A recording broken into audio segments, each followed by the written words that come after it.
All right, here we go. Live for Hard Knocks Episode 3 reaction here on Chicago Bears Now. How's it going, everybody? My name is Harrison Graham. Hopefully, we're sounding better tonight. I think we're all good to go here. Had some technical issues last week, but we are back and in the saddle here. Let me know in the chat if you guys can hear me. I think we're good. And once everybody gets in here, we'll start breaking this episode down. So,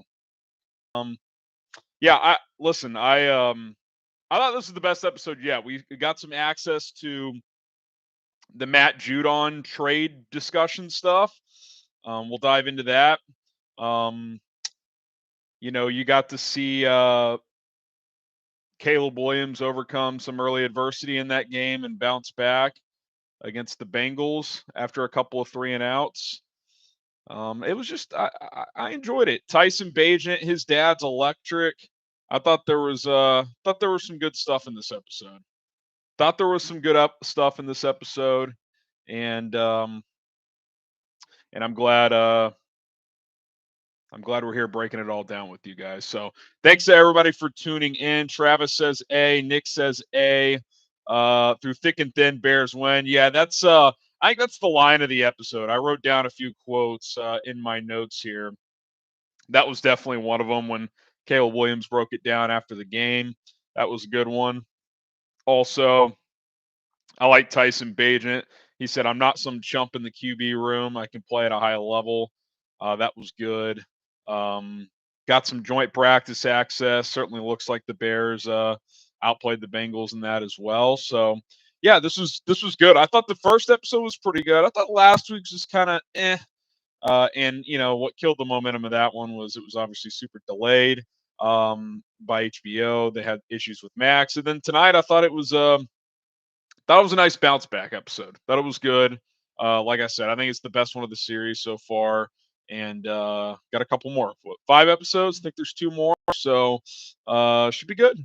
Should be good. The last couple episodes, obviously, one more preseason game. Get down to the 53-man roster a week from today, actually. So lots of stuff to dive into still. So it should be pretty good. Bumble Wall Street says 9.3 out of 10. That's pretty good. So here's what we're gonna do.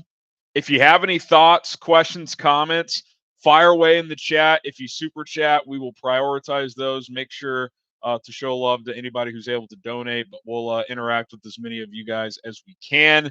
I'll give some of my thoughts here on the episode. Just realized I had a little neck tear in my shirt. That's no bueno. But before we get to my thoughts on this show, I told you guys we had some technical issues, audio concerns last week. Couldn't get things rolling. Well, how about today's sponsor, Turtle Beach? Rocking the Turtle Beach headset here on Chicago Bears Now. The #1 brand in gaming headsets and accessories is Turtle Beach. And I'm rocking my Turtle Beaches right now because it picks up audio so clearly that you're basically cheating when you game. And I'm a big gamer. I like first-person shooters. I like, college football 25. I'm about to start rocking and rolling on Madden as well. And I got to tell you, when I'm rocking my Turtle Beaches, I feel like I'm there in the middle of the action. That's how good the audio is. You hear every footstep, every reload, every enemy sneaking up on you as if they were in your living room. I feel like I'm in a stadium when I'm playing in a raucous environment in the Big Ten in Ann Arbor or whatever the case may be. Had an online game against Iowa the other night. That place was rocking and rolling. Felt like I was there. Get these headsets right now. Get 10% off with code chat at turtlebeach.com/chat. That is going to get you 10% off. They're very comfortable, very foamy, gonna be snug on your ears there. And listen, it's they're just the best headsets in the game. And I recommend their all new Gen 3 Stealth 600 headset. It's the best on the market right now. Go check out Turtle Beach headsets right now. I'll get that link in the comments for you guys of this video. Code chat to get started right now. It's for 10% off. It's an awesome deal. Trust me, you are not going to regret it. I'll throw it in there right now, 10% off. And if you're a gamer, trust me, this is state of the art stuff when it comes to gaming. All right, I'm going to dive into some of my takeaways here. How about pardon my take? So early in the episode, you see that he's meeting with Big Cat and PFT.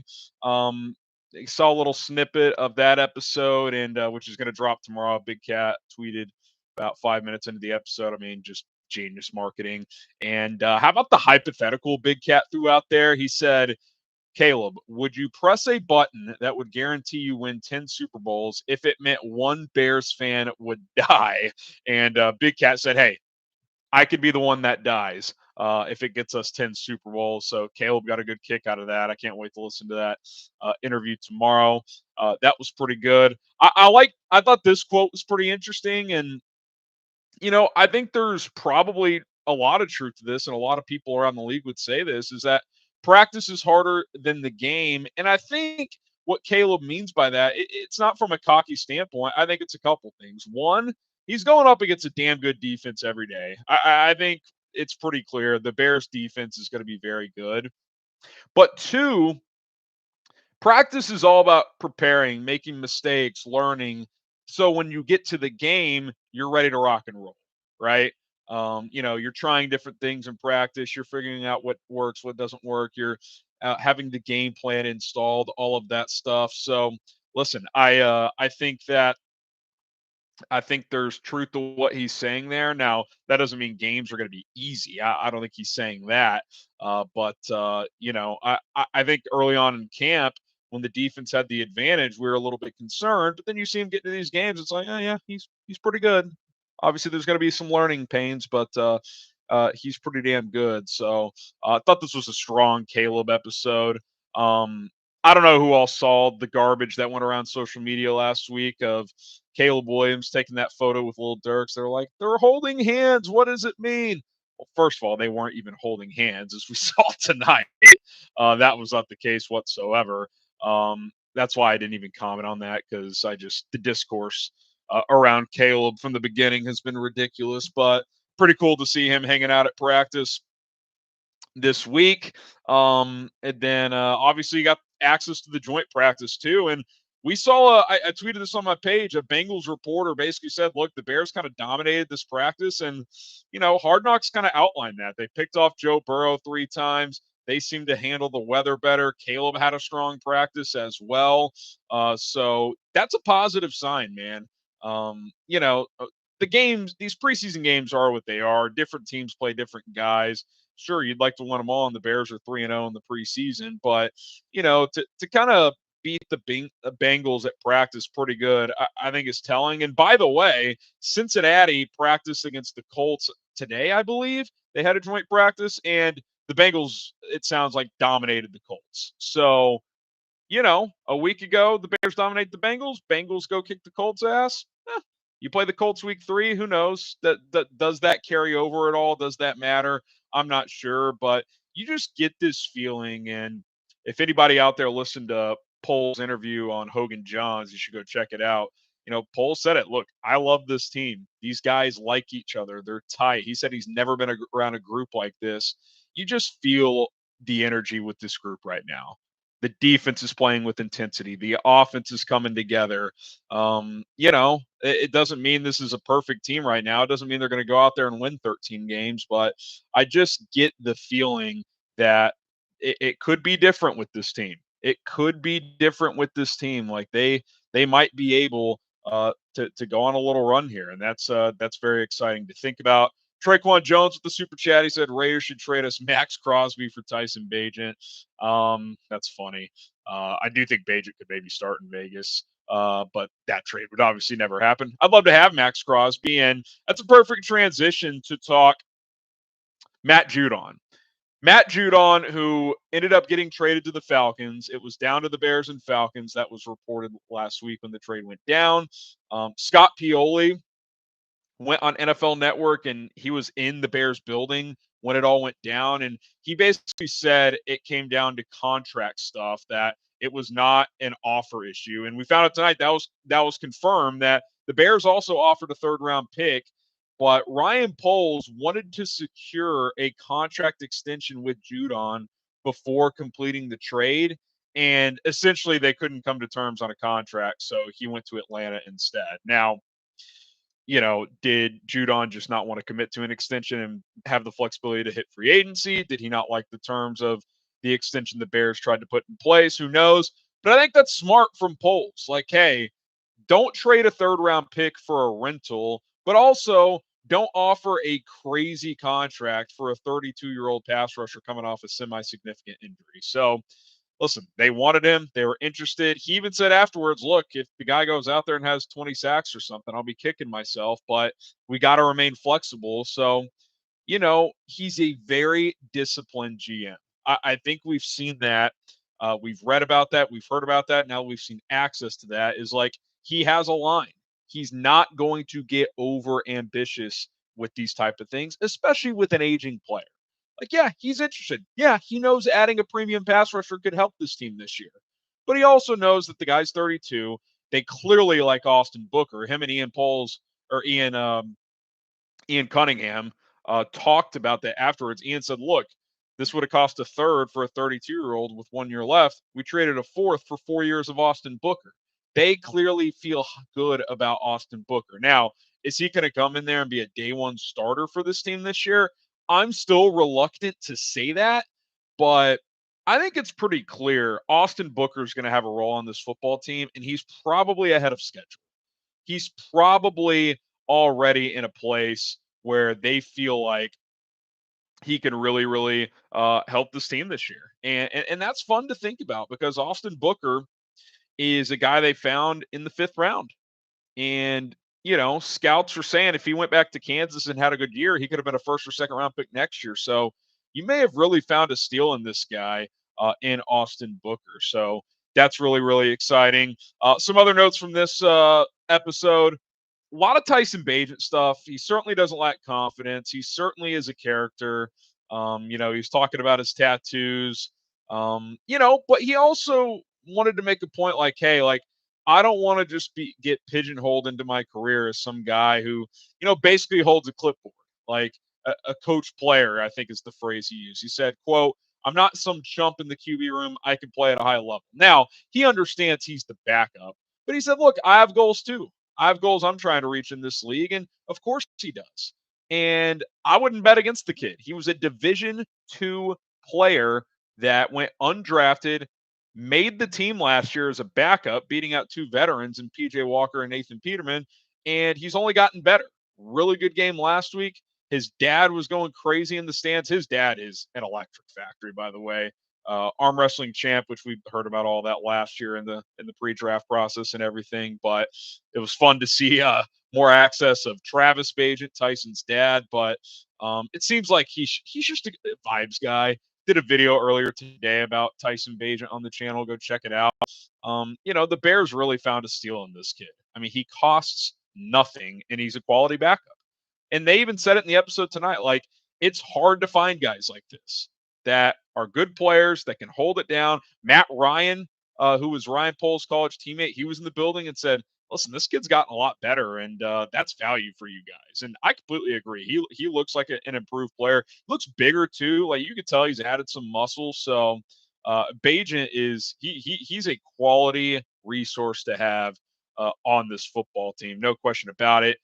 Getting back to that joint practice, dominant day from Jalen Johnson, it looked like.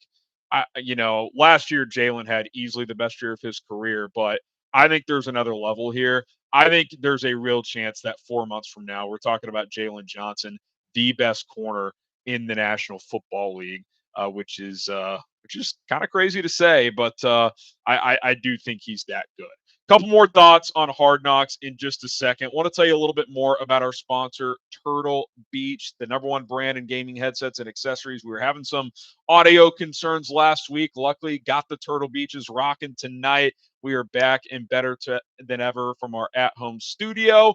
And listen, if any gamers out there, if you like to play sports games, first-person shooters, any other games, it's basically cheating when you rock these headsets because the audio is crystal clear. You're going to hear every footstep, every reload. It sounds like they're in your living room when you're playing with these headsets. And, I've been playing college football 25 recently, and you're in these raucous stadiums. It's like you're there. I mean, it's like you're in the big house in Ann Arbor. It's awesome. Turtle Beach headsets are going to give you a leg up against the competition. Go check them out today. turtlebeach.com/chat. Use code chat to get 10% off. I've been stacking dubs on CFB 25. I plan to do the same in Madden as well. And you get the game broadcast in your ear, the crowd noises. I think it's just electric. And if you're a someone who plays Halo, Call of Duty, those type of games as well, that's really when these headsets can really help you out, because if someone's camping around the corner, you're going to know where they're at. So go check them out. turtlebeach.com/chat. Code chat gets you 10% off. Going to get this link for you guys in the live chat. Use code chat to rock and roll with Turtle Beach, and I highly recommend their all new Gen 3 Stealth 600 headset. It's the best gaming headset out there. Okay, couple more takeaways here. How about Austin Reed singing? I think the song's called Love by Keisha Cole. That was sweet. I mean, the whole team was jamming with him.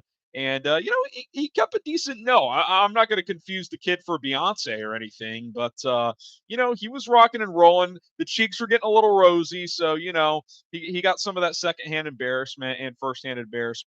He killed it. That was sweet. How about this too? I thought this was interesting, and you wonder if it had an impact at Caleb and the offense's slow start. The headset, not like Turtle Beach, go check them out, but during the games, it was cutting in and out the first couple of drives. He couldn't hear the play from Shane Waldron. He was having to kind of piece together the plays, was the phrase he said. He made it work, but obviously the offense started slow. Not saying it's why.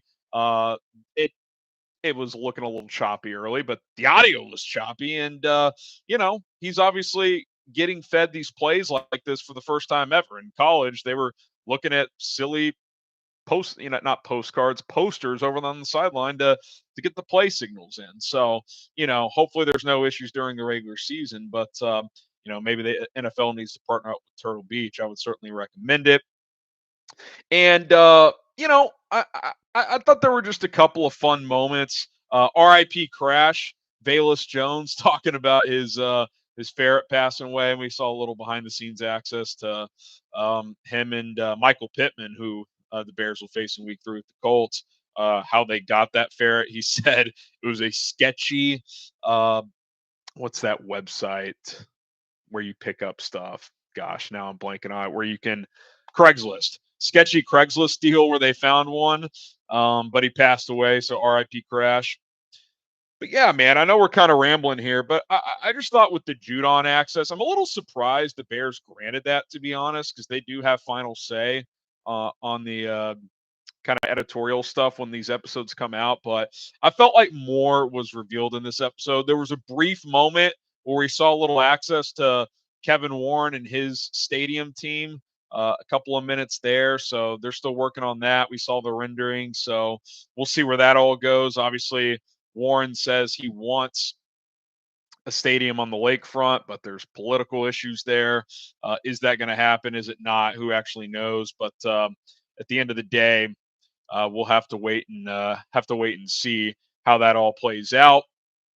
But yeah, I mean, I'm pleased with what we saw tonight, because after the last episode, I was like, okay, I feel like the Bears are like being overprotective of how much we can see, but today you're getting behind the scenes access to Ryan Poles trying to pull off a pretty significant trade. So pretty cool. Grade the episode A, B, C, D, or F.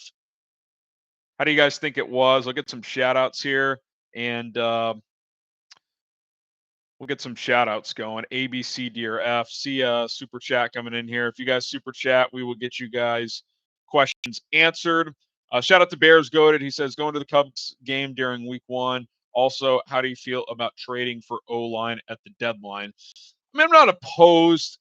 Typically, you're not going to get a significant offensive lineman on the trade market in the middle of the season. Like, can't actually think of a recent example. You might find a depth piece or like a mid-level starter or something like that, but it's not like Trent Williams is going to hit the trade market in week 8, right?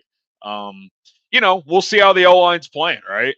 If they're 4-4 at the deadline, near the deadline, and the offensive line is struggling a little bit, could they look to add a piece? Maybe, but yeah, we'll have to wait and see. Tim says A minus. James Carter gives it a B plus. Bum of Wall Street gives it an A. Williams kept the game ball. Yeah, first touchdown. That was a special moment. I loved his quote at the end too when he was breaking it down. Through thick and thin, Bears win. That was pretty cool. Christian says give it a B. Pacing was weird. It was a little jumpy. But I just thought we got more access, and that's what I'm looking for when I'm watching Hard Knocks. Like I'm a football nerd. I want to get as much access as possible. So they even flashed the Austin Booker stuff at the draft. Them trying to trade back into the draft to get them. So that was cool. Caleb has nice bags. Yeah, he's got is it a Gucci bag? I'm not sure where he put his first touchdown ball in, but yeah, that was he's the guy's got some bread, no doubt about it. Ty Mance's A, King Towers, excuse me, giving it a B.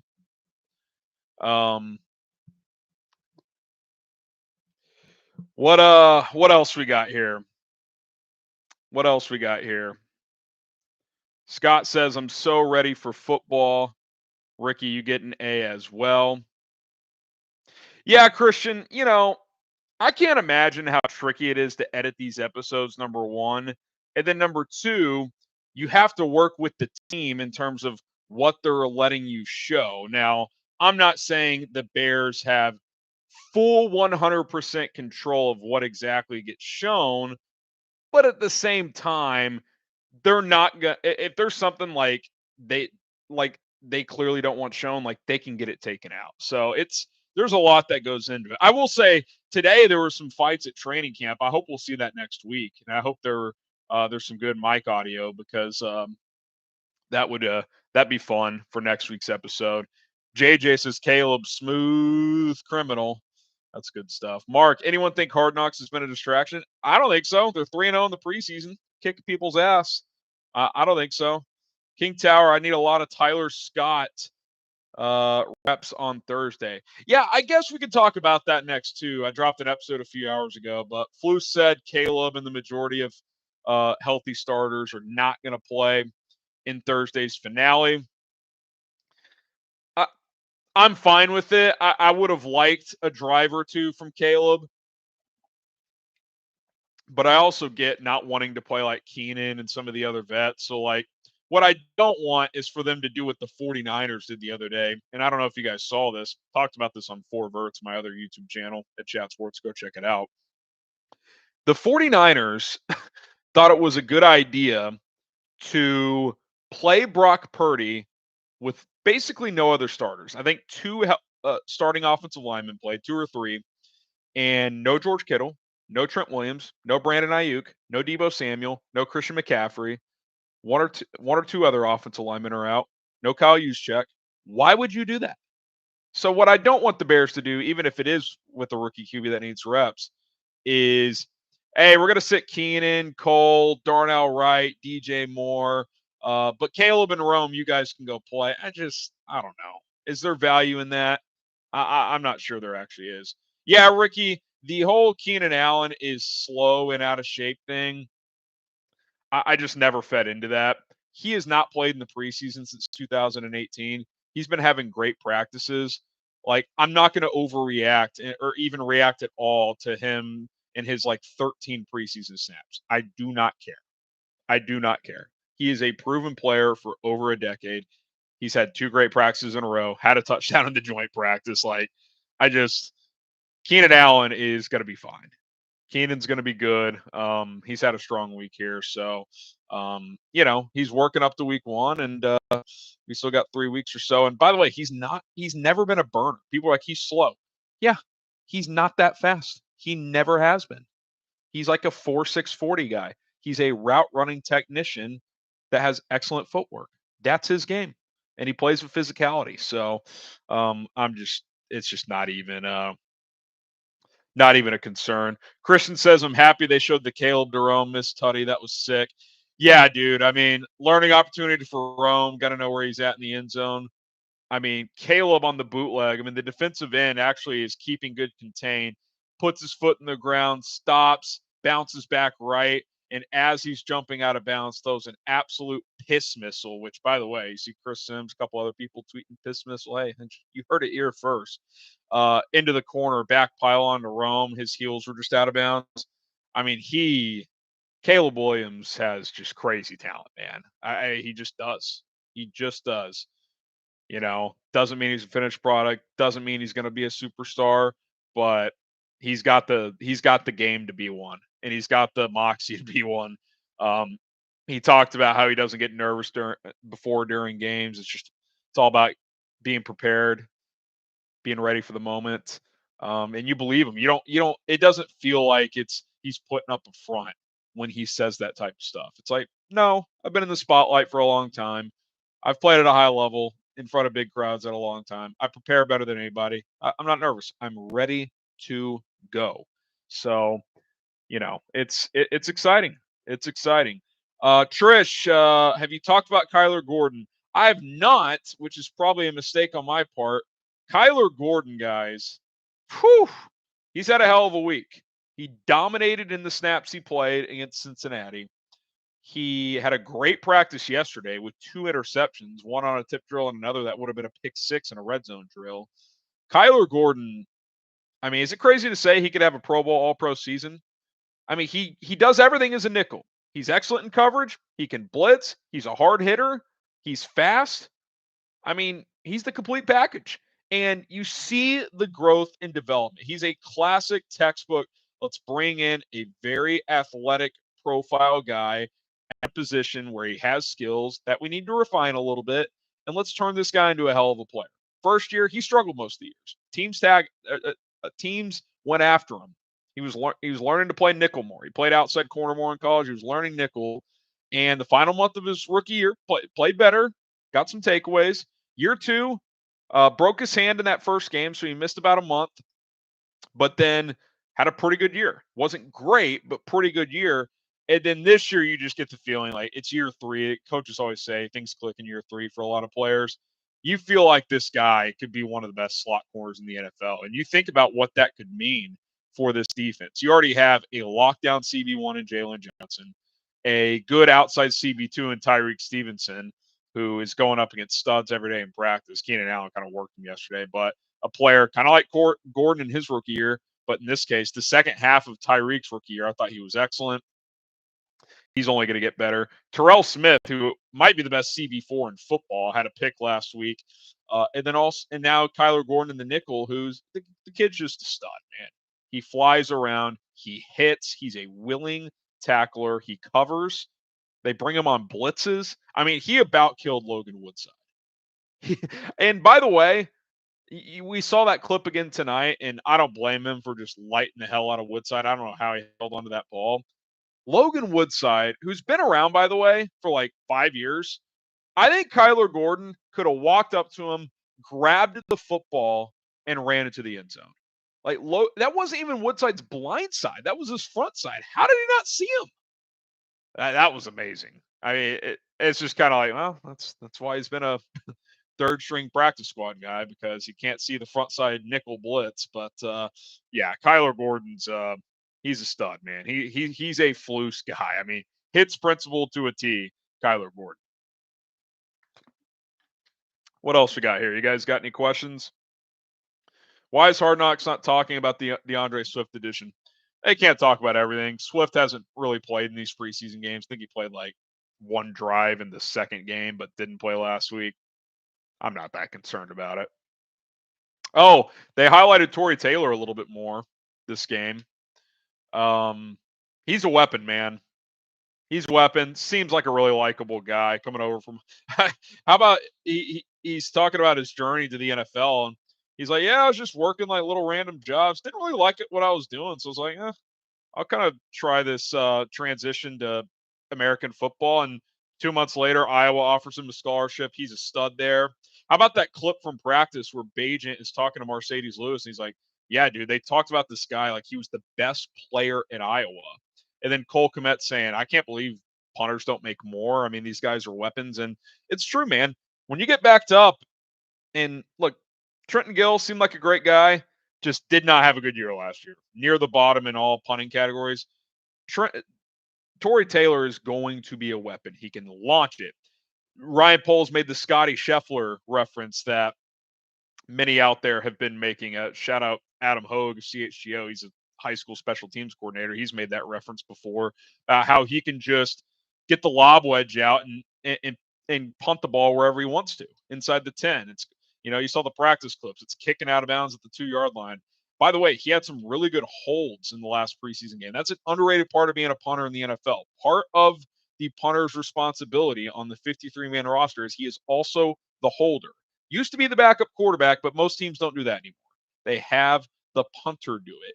And with Patrick Scales out, Cameron Lyons, the backup long snapper right now, it's kind of been all over the place with these snaps, and Taylor's handled it well. He's retrieving these snaps and getting them down. So, listen, it's I know people freaked out when they drafted him in the 4th, and you could still argue that was a bit rich, but he would have been drafted, and you could see why. Because he's got the full arsenal as a punter. He's a reliable holder, and he's going to be a big piece of this team. Hopefully he never has to punt. He told the story about when they drafted him, Caleb texted him, said, hey, you're not going to be punting much. Then he hit him back with that kind of the reverse joke saying after the 3 and outs and said, told me I wasn't going to punt much. Punted 3 times in the first quarter. That was pretty funny. Subscribe if you haven't already. We got a couple hundred people watching. I recognize a lot of you guys in the chat, but this is your first time in this channel. Usually we're in our Chat Sports studios here at Chicago Bears now. I'm just rocking it home from the crib here after the episode. So if you're enjoying this, hit the like button, subscribe. We bring you videos every single day, and we'll continue to do so if you guys want to support the show. Appreciate the 2 super chats we got earlier. What else we got here? I know we got more. Michael says, I can see our magnificent Bears legitimately winning at least 12 games this season. Honestly, I do believe that this team could at least win the NFC Championship, perhaps win it all. That's a leap. That is a leap. I do like the vibes right now. I think this team has a very good shot of being a playoff team. Can they win the division? It's a tough division, man. Lions are good. I think the Packers are going to be good. I don't think Minnesota's a joke. Got to take advantage of the early schedule, man. Got to take advantage of the early schedule. But yeah, I think there's reason for optimism. Am I going to pick this team to go to the Super Bowl? Probably not. My final predictions will come before week 1, but yeah, I like where this team is at. I really, really do, and I understand why Bears fans are excited because we should be. This is the most optimistic I've been since doing this channel starting in 2020. From a raw talent standpoint, this is easily the most talented team since 2018, and offensively, it's much more talented. Maybe the defense isn't quite as talented as that team was, but much better at quarterback. Like, I will comfortably say without him playing a game, Caleb Williams is better than Mitch Trubisky was in 2018.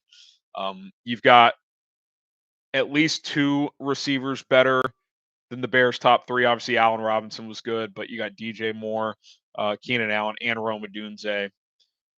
Got good running backs. Got good tight ends. I mean, there's really reasons for optimism here. There really, really is. As my light just went out a little bit there, but we got it back on.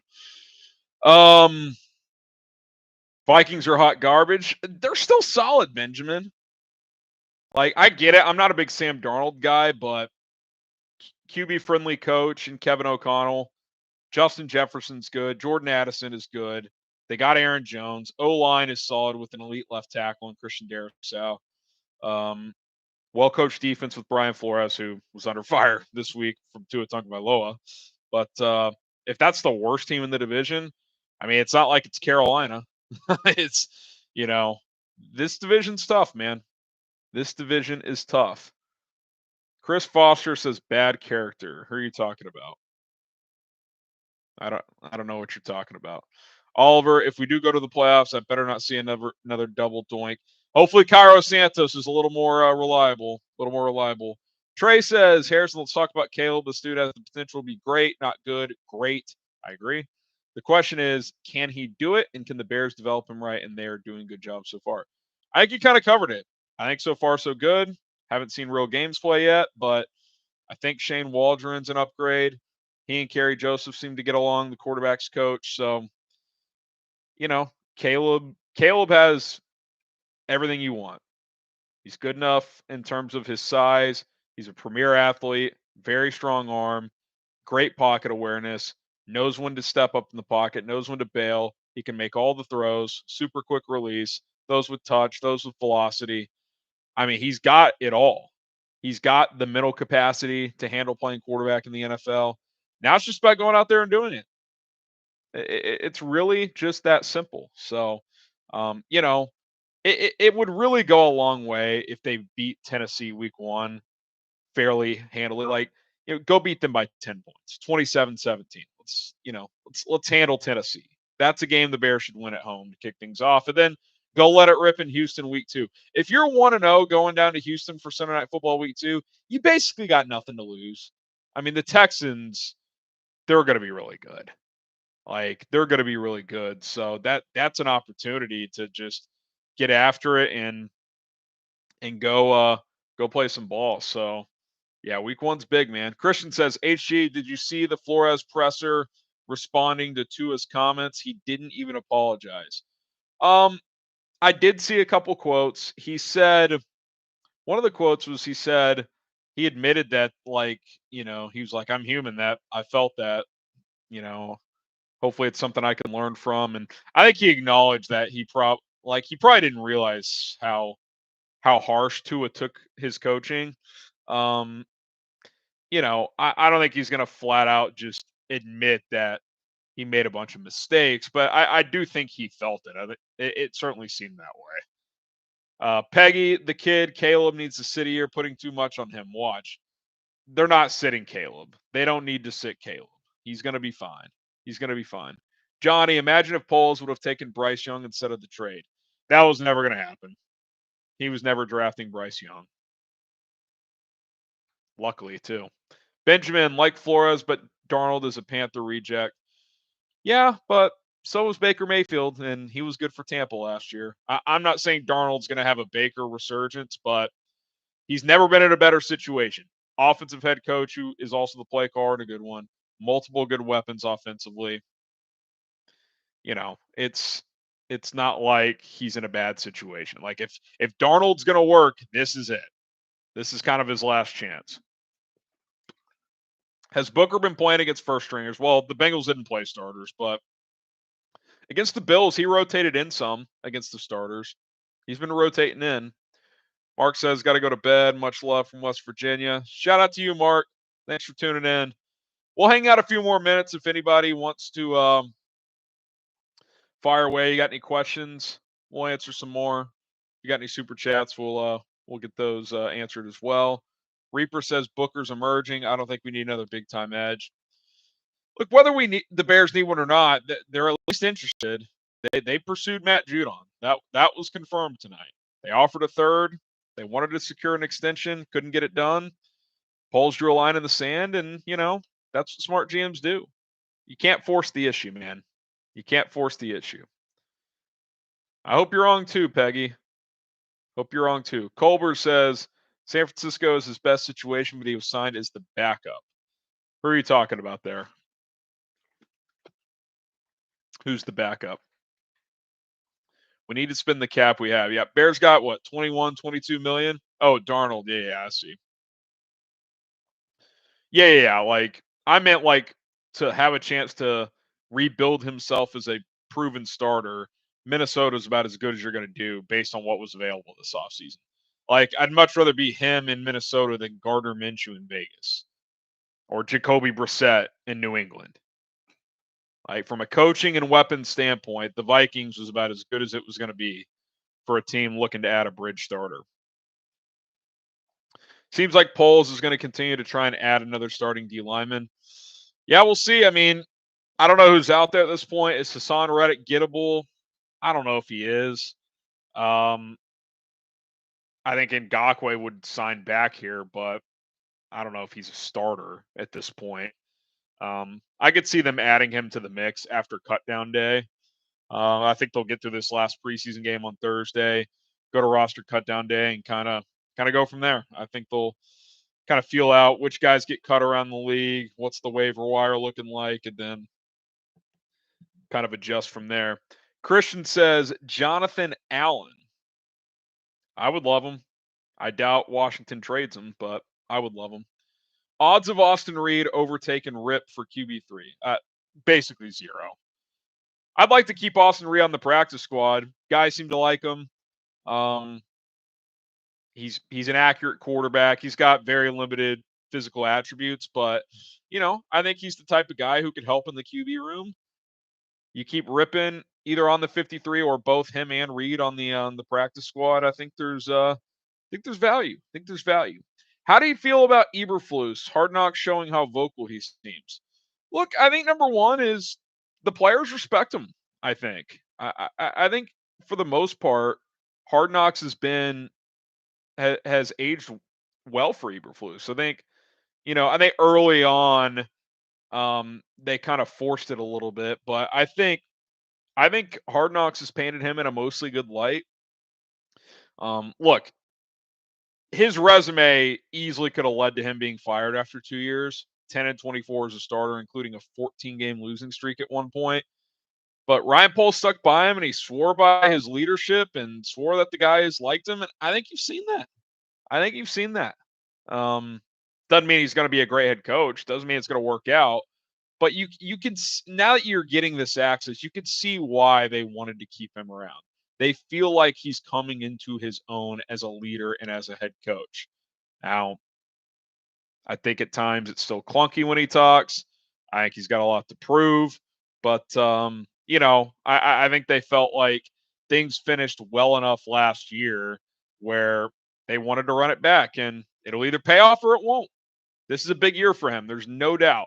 I don't think his seat is as hot as the average NFL fan thinks it is. Like, I don't think it's playoffs or bust. But like, if they're 9-8 and they continue improving, the offense looks good. I mean, are they going to blow it up and hire a new head coach for Caleb Williams, and which would be a new play caller regardless of who the head coach is? Like, I don't think you're going to fire Matt Eberflus and like keep Shane Waldron. So, yeah, I think they like him, and they're gonna play this out, see how it goes. Christian, no doubt. There's a few moments in there, no doubt. JJ, honest opinion, what's the percentage Eberflus is here when this team starts winning a lot? Well, if they start winning this year, he'll be here, obviously. Define winning a lot, like winning playoff games, making the playoffs. I think there's a good chance they're a playoff team this year, so I'd say there's a decent chance he's here. Eberflus needs to stay as the play caller. Yeah, I want him calling the defense, and I think he will. Christian says the scene of him and Caleb. Yeah, those have been a little clunky-ish, but I also think that Caleb respects him. I don't think Caleb's blowing him off, which, you wouldn't. I don't want to say I'd understand if he did, but a small part of me would, because it's like he's a defensive head coach. Like, you could argue the more important relationship is with Shane Waldron for Caleb, at least in his rookie year. But I do think it's important that the head coach and the quarterback see eye to eye on things. Like, we all read that piece, or if you didn't, you should, about Jalen Hurts and Nick Sirianni last year, how Jalen Hurts literally just didn't respect his football opinion. Like, that's a disaster. You can't have that. Like, that really gave me pause on, Philadelphia as a team coming into this year. Like, if that gets turned around, that'd be pretty impressive by that organization, because when the quarterback doesn't respect the coach, that's a problem. That is a problem. How many episodes are left? I don't know. I think 2. How many episodes is Bears Hard Knocks? Looks like it's running through September 3rd. So we got 2 more. Next week will be kind of wrapping up training camp because I think technically today or tomorrow is the last training camp practice. Final preseason game, and then you'll get some.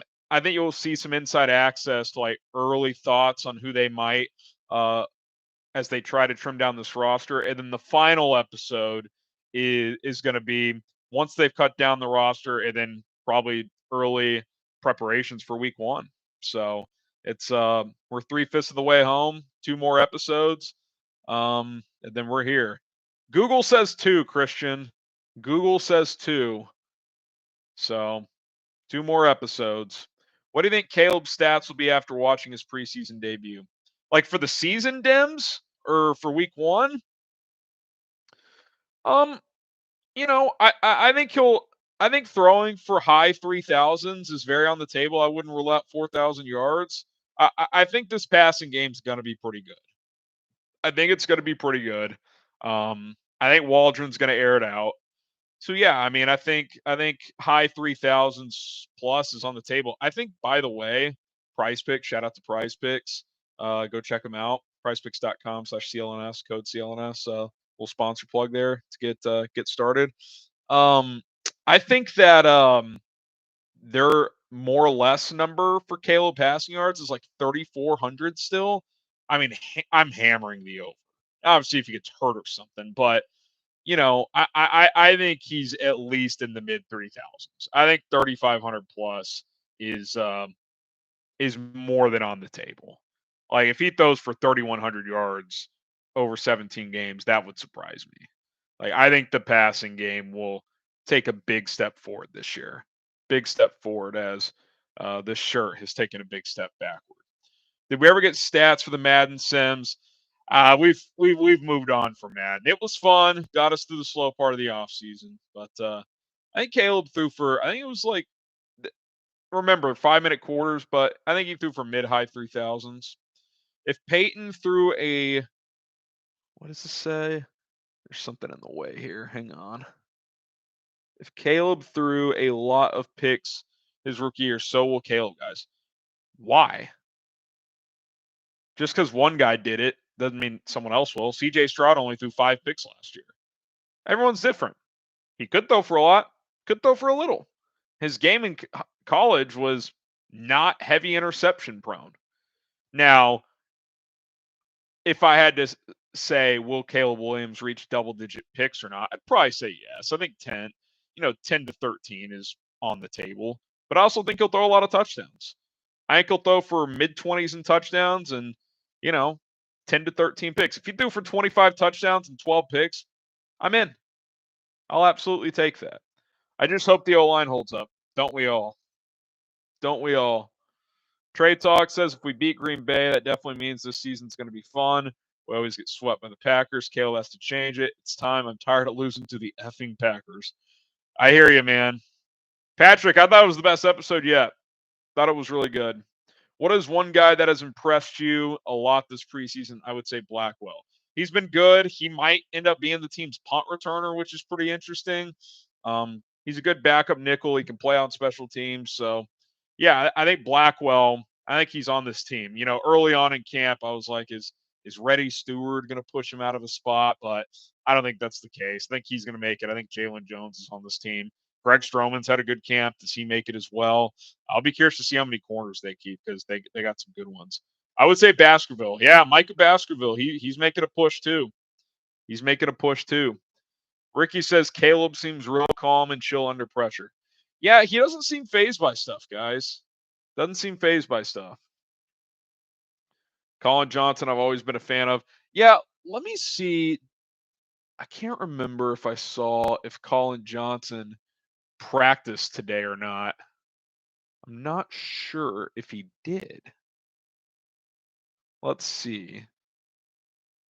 Not seeing anything on the old Twitter, but he played so well in that Hall of Fame game. We haven't seen him since. He's been injured, and it's kind of been the story of his career. So I felt good about his roster chances a week, 10 days ago. Now, it feels like he's back on the bubble, especially with give me a second here. With Gosh, I just lost my train of thought. What were we talking about? Help me out, chat. Help me out. Sorry, I was reading a tweet. Apparently, I was just reading this report. The lack of profanity on Hard Knocks this year, confirmed by the Hard Knocks director, is out of respect for the McCaskey family. So they did not want profanity. Okay, yeah. Pettis. Thank you, Jesus. Yeah, with Pettis playing well, with Johnson missing time, I don't know if Johnson's a lock anymore. I think wide receiver is going to be really interesting. DeAndre Carter, he's been out. They brought him in to be the punt returner, and he hasn't been practicing. So it's going to be interesting. I mean, wide receiver right now is the top three guys. I think Tyler Scott's safe. Velus has moved to running back, but he's kind of a hybrid. Does he make the team? I don't know. Is Dante Pettis safe now? I mean, I'll tell you this. Dante Pettis, you watch him and you get reminded sometimes, like, the guy's a good route runner, man. I mean, he torched Cincinnati on a couple of nasty routes this week. Like, we know he could play on special teams. He's a returner option. I think he's got a decent chance to make it now. They need to do an in-season Hard Knocks. They do, Nick. This year they're doing a full division, the AFC North. AFC North. Bears are hiding Johnson on the practice squad. I don't know if there's hiding a guy like him. He's been in the NFL for a while. He'll either get picked up or he won't if the Bears cut him. I don't think he's some secret. Patrick says, what's the news with Bears and Arlington Heights are staying in the city? No update. Nothing new there yet. Trey said, Caleb has made some mistakes. That's okay. He's learning the game. But question, would you sign CeeDee Lamb if we don't re-sign Keenan Allen? There's no chance Lamb hits free agency. So if you wanted to get him like next offseason, you're going to have to trade for him because the Cowboys can franchise tag him if they don't extend him. I expect them to extend him before week 1. I think Dallas will lock him up. Let's see. I'm just sick of losing to Green Bay. Yeah. We all do. We all are. He knows what play to hype up the players. Who are you talking about? King Towers, did that rain cut scene of the team slipping? Yeah, there were a couple plays in that joint practice. It was slick out there. I'm a little surprised they went through that practice, if I'm being completely honest. Thoughts on Khalil Herbert returning kickoffs? He's an option. He did it his rookie year. He did it some his second year. He's definitely an option. If Velus doesn't make the team, he could be someone that's back there for sure. He might even be the guy that's back there if Velus doesn't make the team. Plan on going to a game, HG. We do these live watch parties every week, so probably no game this year. Maybe a preseason game in the future, but we go live so you guys can interact with us. So they're big for us. Little Dirk being hired as the DJ, I think it's a sneaky good move. That's cool, man. Yeah, that's dope. That's dope. All right, we're gonna wrap it up here. This was fun. Hard Knocks episode 3 in the books. Do want to show some love one final time to Turtle Beach, helping us get back on track with the audio tonight after we had some issues last week. The number one brand in gaming headsets and accessories is Turtle Beach. I'm rocking one today. Picks up audio so clearly. If you're a gamer like me, you'll hear every footstep, every reload, every enemy sneaking up on you. If you play sports games, it's like you're in the stadium. The audio is incredible. You feel like you're there. It just gives you the best gaming experience. It's going to give you a leg up on the competition. So use code CHAT at turtlebeach.com/chat to get 10% off. Got that link for you guys in the live chat. I love Turtle Beach, and we appreciate them for sponsoring tonight's show. And catch some dubs by rocking these bad boys, whether you're playing first-person shooters, sport games, etc. 10% off. Code chat, turtlebeach.com/chat. Link is in the live chat and comments and description of this video. Thank you guys so much. Shout out to Turtle Beach for getting us our audio back on track tonight. Hit that subscribe button if you want more Bears content. We'll be back tomorrow with more Bears videos. Bear down, FGB. You guys know the drill. Peace.